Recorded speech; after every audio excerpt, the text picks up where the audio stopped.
नमस्कार दोस्तों, मैं हूं डॉक्टर मनदीप सैनी और इस वीडियो में हम बात करने वाले हैं 10वें घर की। आपका 10th हाउस कुंडली में आपका क्या दिखाता है।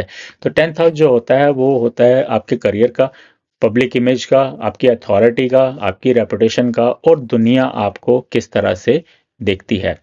तो अगर 10th हाउस में सन आ जाए तो उसको लोग ऐसे बोलते हैं, अरे भाई ये तो बॉस टाइप बंदा है। उसकी जो अथॉरिटी है ना वो वहां पर दिखती है, अपने ऑफिस के अंदर उसकी अथॉरिटी दिखती है।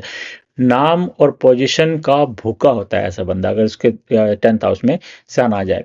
पब्लिक में ना वो बहुत रोब जमाता है। पब्लिक मतलब उसके आसपास काम करने वाले लोग या साथ में जिसके साथ भी उनका कनेक्शन होता है वो थोड़े से रौबदार लोग होते हैं, क्योंकि उनका वो जो बिहेवियर है ना वो अथॉरिटी वाला हो जाता है। काम की जगह पर अथॉरिटी वाला बिहेवियर हो सकता है कि वो काम की जगह पर बहुत अथॉरिटी वाले, बहुत गुस्से वाले लोग हों, लेकिन शाम को जब घर वापस आते हैं तो ऐसे लोग भीगी बिल्ली भी बन जाते हैं। तो अगर इसी तरह से 10वें घर में मून आ जाए तो उनका जो जो है ना करियर जो है ना वो मूड के ऊपर डिपेंड करता है। वो लोगों से उनको बहुत सी सिंपैथी मिल जाती है कि वो लोगों से बहुत सिंपैथी गेन करते हैं। इमेज में ना उनके इमोशंस बने रहते हैं, वो बहुत इमोशनल इमेज वाले होते हैं, चाहे वो किसी हायर पोजीशन पर काम कर रहे हो डजेंट मैटर, लेकिन उनके वो ना बहुत इमोशनल होते हैं। बहुत सारे बॉसेस ऐसे होते हैं जो इमोशनल होते हैं। इसी तरह से अगर मार्स आ जाए अगर 10वें घर में, तो काम करने में ना वो लोग बहुत ज़्यादा अग्रेसिव होते हैं। एक्शन लेने में कोई डिले नहीं करते, वो क्विक तुरंत एक्शन लेते हैं कि चलो फटाफट इसको करते हैं। टारगेट अचीव करने में बड़े माहिर होते हैं, क्योंकि उनके बॉडी के अंदर ना एनर्जी बहुत ज़्यादा होती है काम करने की। तो ऐसे लोग बहुत ज़्यादा सक्सेसफुल हो जाते हैं। ऐसे लोग जो ना मार्केटिंग जैसे मार्केटिंग और पब्लिक रिलेशन, पब्लिक डीलिंग के अंदर बहुत ज़्यादा सक्सेसफुल भी हो जाते हैं। इसी तरह से अगर 10वें घर में मरकरी आ जाए प्रोफेशन के घर में, तो मरकरी वाले जो लोग हैं ना उनको बोलते हैं कि कैरियर बातों से ही बना लेते हैं। वो लोग मार्केटिंग में बड़े अच्छे होते हैं। वो ऐसे लोग ना प्लानिंग और कम्युनिकेशन के अंदर भी बहुत ज़्यादा अच्छे होते हैं और बिजनेस माइंडेड इमेज वाले होते हैं। तो लोग उनको ऐसे बोलते हैं कि इसका ये तो बिजनेस माइंडेड इमेज वाला बंदा है।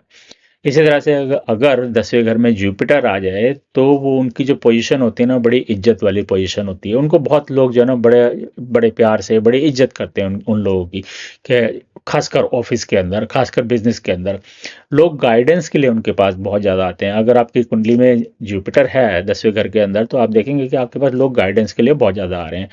उनका जो करियर है ना थोड़ा सा स्लो होता है, क्योंकि जुपिटर थोड़ा सा स्लो चलता है, क्योंकि भारी होता है, तो इसी वजह से।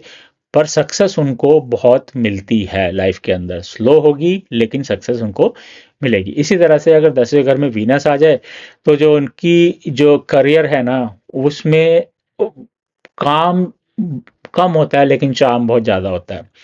तो वो चार्म वाला काम करता है ऐसा बंदा। इसी तरह से उनकी जो पब्लिक इमेज होती है ना वो भी अट्रैक्टिव होती है। लोग उनको पसंद करते हैं, उनकी बात को पसंद करते हैं, उनके बोलने के तरीके को पसंद करते हैं।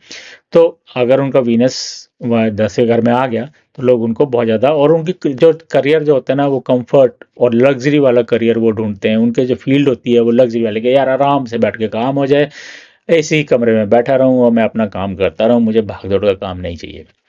इसी तरह से अगर 10वें घर में शनि महाराज आ जाए, जो कि शनि महाराज का खुद का अपना घर है, तो सक्सेस तो लेट मिलती है लेकिन सक्सेस जो है ना एकदम परमानेंट होगी, वो मिलेगी ही मिलेगी।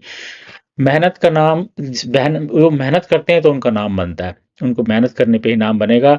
और जो उनको अथॉरिटी है ना वो धीरे धीरे ही आएगी।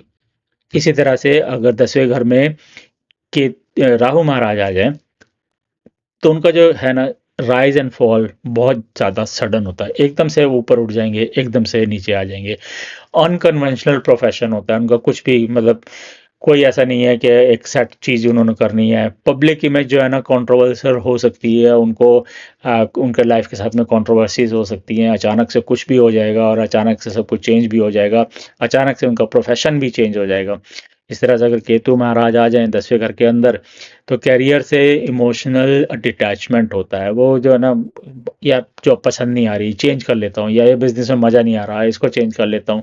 नाम से ज़्यादा उनका काम पर फ़ोकस रहता है। वो ज़्यादा ना नाम-वाम के चक्कर में नहीं रहते। ठीक है, काम कर लिया, मुझे कुछ नहीं ज़्यादा, मुझे कोई अथॉरिटी नहीं कमानी, मुझे कोई ज़्यादा इज़्ज़त नहीं कमानी, मेरी दे दाल-रोटी चल रही है, बस इतना काफ़ी है। मैं तो सुबह जाता हूँ 9 बजे, 5 बजे घर आ जाता हूँ, आराम की लाइफ़ चल रही है, दैट्स इट।